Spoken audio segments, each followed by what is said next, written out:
The venison had been consumed.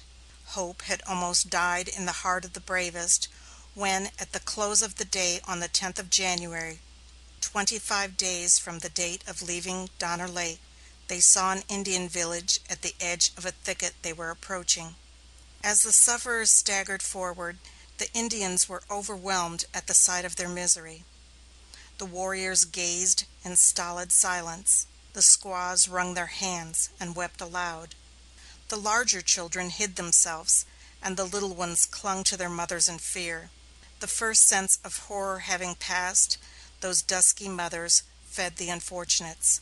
Some brought them unground acorns to eat, while others mixed the meal into cakes and offered them as fast as they could cook them on the heated stones. All except Mr. Eddy were strengthened by the food. It sickened him, and he resorted to green grass boiled in water.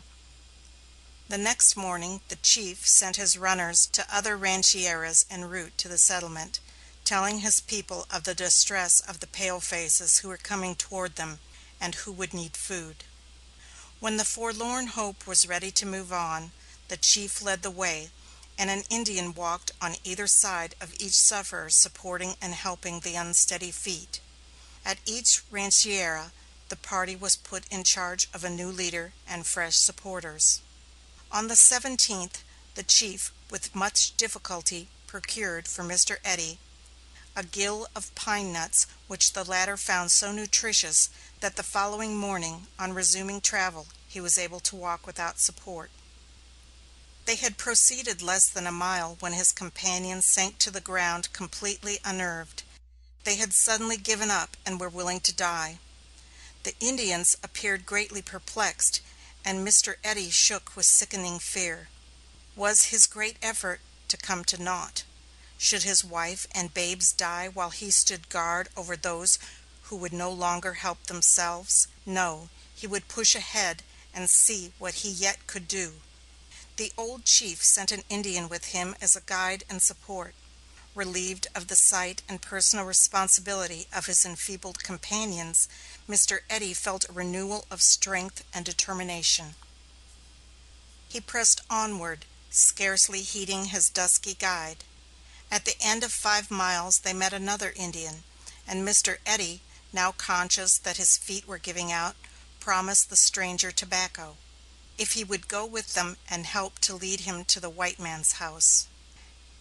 And so that long, desperate struggle for life, and for the sake of loved ones, ended an hour before sunset, when Mr. Eddy, leaning heavily upon the Indians, halted before the door of Colonel M.D. Ritchie's home, 35 miles from Sutter's Fort.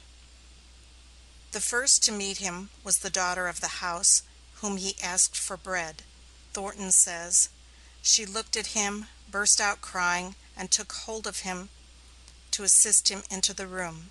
He was immediately placed in bed, in which he lay unable to turn his body during 4 days.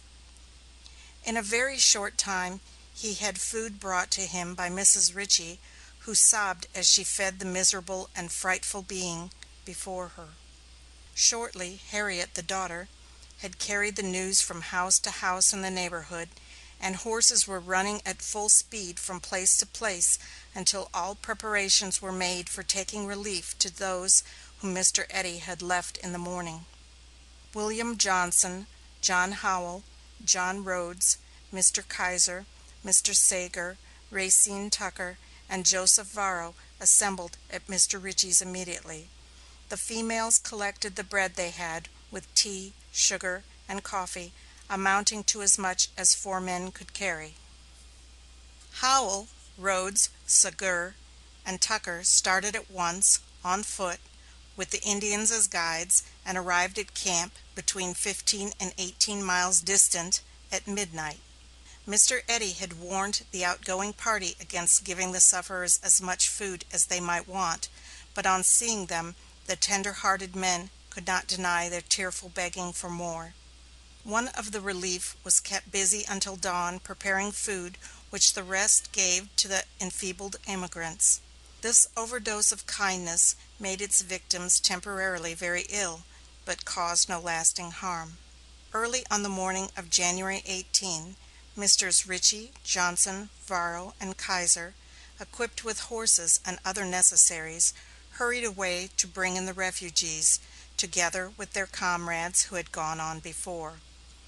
By 10 o'clock that night, the whole of the forlorn hope were safe in the homes of their benefactors.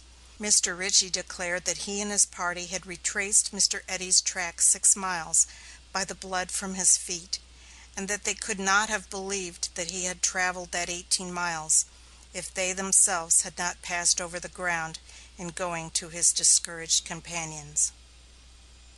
Chapter 10.